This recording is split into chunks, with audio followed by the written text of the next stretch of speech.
शहर की हलचल भरी जिंदगी में अदिति मेहरा नाम की एक युवा पत्रकार अपनी कड़ी मेहनत और लगन से जाना पहचाना नाम बन चुकी है। अदिति अपने लेखों के माध्यम से समाज में जागरूकता फैलाती है और हमेशा महत्वपूर्ण मुद्दों पर प्रकाश डालने का प्रयास करती है। उसकी मेहनत के चलते उसे अपने क्षेत्र में एक आदर्श के रूप में देखा जाता है। एक सुबह माया अदिति की रूममेट सोकर उठती है और देखती है कि अदिति का बिस्तर खाली है। कमरे में बिखरे हुए कपड़े, अधूरी किताबें और एक खुला लैपटॉप उसकी चिंता को बढ़ा देते हैं। माया का दिल तेजी से धड़कने लगता है। वह अदिति को पुकारती है, अदिति, लेकिन कोई जवाब नहीं आता। उसे लगता है कि अदिति शायद जल्दी में कहीं गई है, लेकिन जब वह उसकी चीजें देखती है तो उसे अनहोनी का आभास होता है। वह अदिति का फोन उठाती है, लेकिन वह भी अनुत्तरित है। घबराई हुई माया तुरंत पुलिस स्टेशन की ओर दौड़ती है।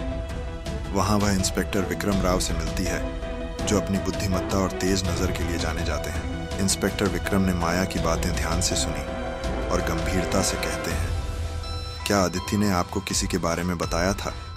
क्या आपको कोई खतरा महसूस हुआ? माया सोच में पड़ जाती है और फिर कहती है, उसे हाल ही में कुछ धमकियां मिली थीं। वह एक महत्वपूर्ण कहानी पर काम कर रही थी, जिसमें एक शक्तिशाली राजनीतिज्ञ का भ्रष्टाचार उजागर होना था। वह बहुत चिंतित थी। विक्रम के चेहरे पर गंभीरता छा जाती है।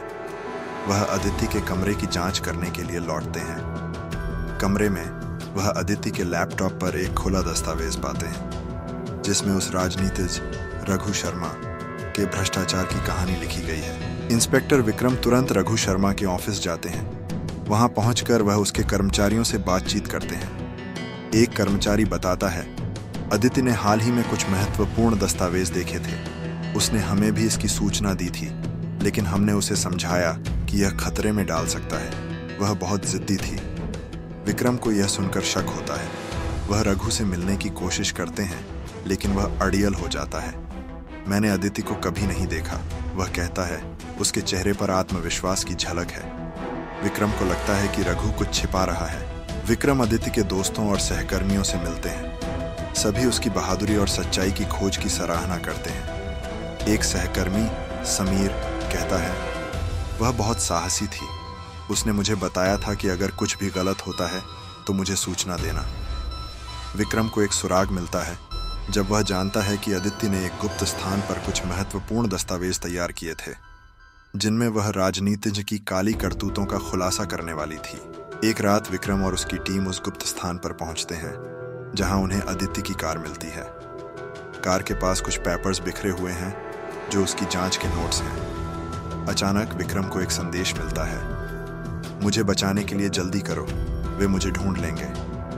विक्रम का दिल तेजी से धड़कने लगता है। उसे यकीन हो जाता है कि अदिति को खतरा है। वह और उसकी टीम तुरंत रघु के ठिकाने पर पहुंचते हैं, जहां उन्हें अदिति का पता लगाने के लिए हर संभव कोशिश करनी होती है।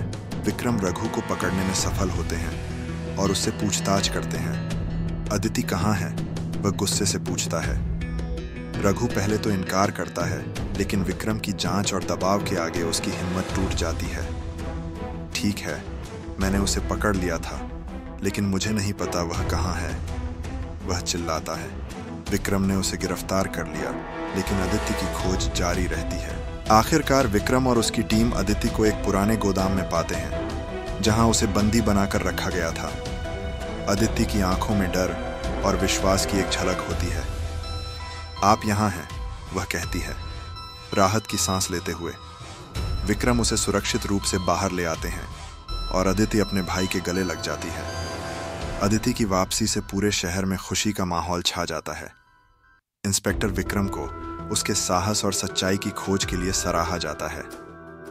अदिति अब एक नई दृष्टि के साथ अपने कार्य को आगे बढ़ाने के लिए तैयार है, लेकिन अदिति को पता है कि रघु शर्मा के खिलाफ लड़ाई अभी खत्म नहीं हुई है। वह एक बार फिर अपने पत्रकारिता के काम पर लौटती है और यह निर्णय लेती है कि वह रघु के भ्रष्टाचार के खिलाफ एक बड़े अभियान का संचालन करेगी। अदिति जानती है कि अब उसकी आवाज को और भी मजबूत होना होगा। वह अपने संपादक को मिलती है और उन्हें अपने विचार बताती है। मुझे एक अभियान शुरू करने की आवश्यकता है, जिसमें मैं लोगों को रघु शर्मा की सच्चाई बताना चाहती हूँ, वह कहती है। संपादक उसकी बहादुरी की सराहना करते हैं और उसे समर्थन देने का वादा करते हैं। अदिति एक पत्रकारिता टीम का गठन करती है जिसमें उसके कुछ पुराने सहकर्मी शामिल होते हैं। वे सब मिलकर रघु के भ्रष्टाचार के मामलों को उजागर करने की योजना बनाते हैं। अदिति जानती है कि यह एक जोखिम भरा कदम है, लेकिन उसे सच्चाई की खोज में विश्वास है। अदिति और उसकी टीम स्थानीय लोगों से साक्षात्कार करने लगते हैं जो रघु शर्मा के बारे में जानते हैं। वे कई सबूत इकट्ठा करते हैं जिसमें रघु की गलत गतिविधियों के दस्तावेज, उसके करीबी सहयोगियों की गवाही और कई अन्य महत्वपूर्ण जानकारी शामिल होती है।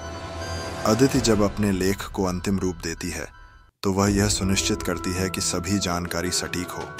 वह जानती है कि यह उसका जीवन का सबसे महत्वपूर्ण लेख होगा। एक हफ्ते बाद अदिति का लेख प्रकाशित होता है। यह लेख केवल भ्रष्टाचार का खुलासा नहीं करता, बल्कि रघु शर्मा के उन सभी कृत्यों की गहरी पड़ताल करता है जिन्हें उसने छुपाने की कोशिश की थी। पूरे शहर में हंगामा मच जाता है और लोग अदिति की बहादुरी की सराहना करने लगते हैं। रघु शर्मा, जो पहले से ही कानून के शिकंजे में फंसता हुआ नजर आता है, अब मीडिया की सुर्खियों में आ जाता है। अदिति को न केवल अपने काम की सराहना मिलती है, बल्कि लोग उसे एक नायक के रूप में देखने लगते हैं। अदिति की मेहनत रंग लाती है। रघु शर्मा को अंततः गिरफ्तार कर लिया जाता है और उस पर कई आरोप लगाए जाते हैं। अदिति के साहस और सच की खोज ने न केवल उसे न्याय दिलाया, बल्कि शहर में न्याय और सच्चाई की एक नई उम्मीद भी जगा दी। अंत में अदिति ने यह सबक सीखा कि सच्चाई की खोज में साहस और प्रतिबद्धता सबसे महत्वपूर्ण है। उसकी कहानी केवल एक पत्रकार की नहीं है, बल्कि यह उन सभी लोगों के लिए एक प्रेरणा है जो अन्याय और भ्रष्टाचार के खिलाफ खड़े होना चाहते हैं।